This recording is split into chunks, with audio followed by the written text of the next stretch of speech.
एक बूढ़ी माँ की रुला देने वाली कहानी। 4 साल हो चुके थे बेटे को अपना घर छोड़कर विदेश में बसे हुए। इन 4 सालों में बूढ़ी माँ और ज़्यादा बूढ़ी हो गई थी।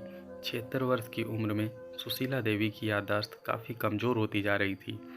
उन्हें रोज़मर्रा की चीज़ें याद न रहती, लेकिन जो उन्हें हमेशा याद रहता वह था उनका बेटा।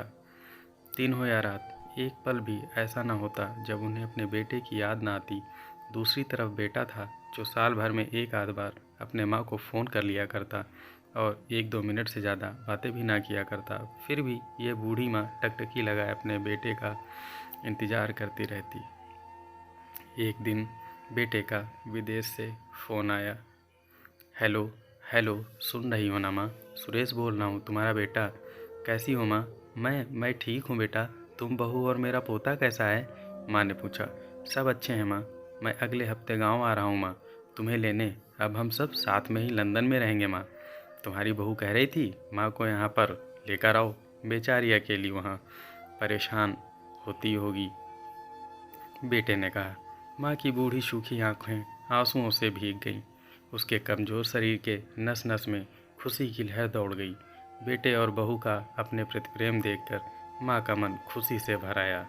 बेटे ने आगे कहा, माँ तैयार रहना माँ, मुझे ज़्यादा दिन छुट्टियाँ नहीं हैं।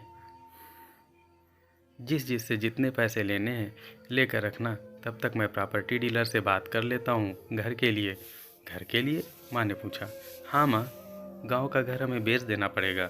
अब हम साथ में ही रहने वाले हैं तो वहाँ पर घर का कोई मतलब नहीं है माँ, बेटे ने कहा। बुढ़ापे की वजह से ठीक से चलने में असक्षम माँ ने पूरे मोहल्ले में घूम घूम कर अपनी इस खुशखबरी को सबको सुनाया। सभी को खुशी हुई। सबको लगा माँ जी के आखिरी दिन अपने परिवार के साथ खुशी से बीत जाएंगे। घर वापस आकर माँ ने अपने घर के कोने कोने को ऐसे देखा जैसे वह अपने दूसरे बेटे को देख रही हो। देखे भी क्यों ना, उस घर को अपने बेटे के से कम थोड़ी समझा था।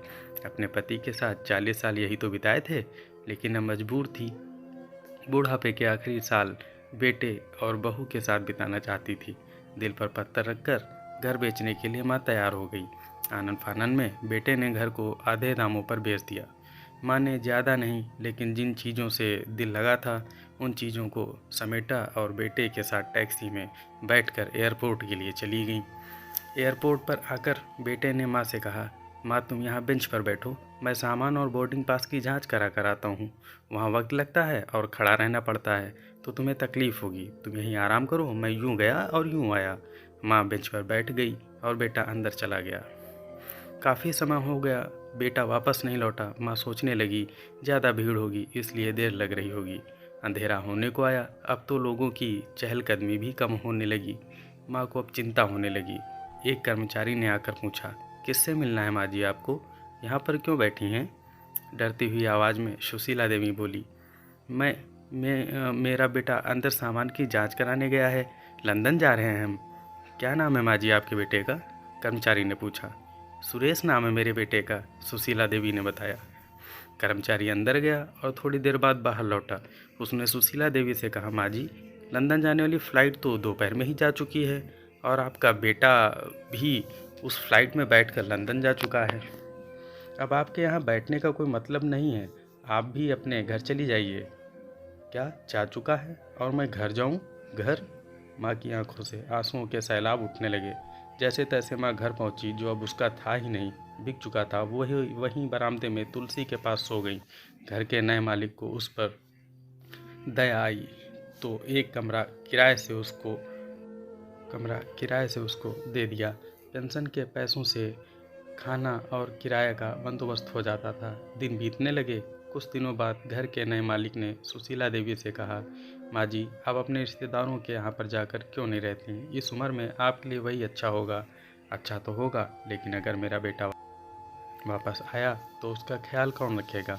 मेरा बेटा बहुत भोला है, उसे अपना ख्याल रखना बिल्कुल नहीं आता। मैं कहीं नहीं जाऊंगी, क्या पता कब उसे मेरी ज़रूरत पड़ जाए, माँ ने कहा। दोस्तों, सच बता रहा हूँ, माँ की ऐसी बातें सुनकर मेरी आंखों में आंसू आ गए। किसी ने सच ही कहा है, पूत कपूत हो सकता है लेकिन माता कभी कुमाता नहीं होती। दोस्तों, आप सभी से हाथ जोड़कर विनती करता हूँ, अपने माता पिता की जितनी हो सके सेवा करना, उनके साथ कभी बुरा बर्ताव न करना। बाकी कहानी अच्छी लगी हो तो लाइक करें और चैनल को सब्सक्राइब करें। धन्यवाद। नमस्कार।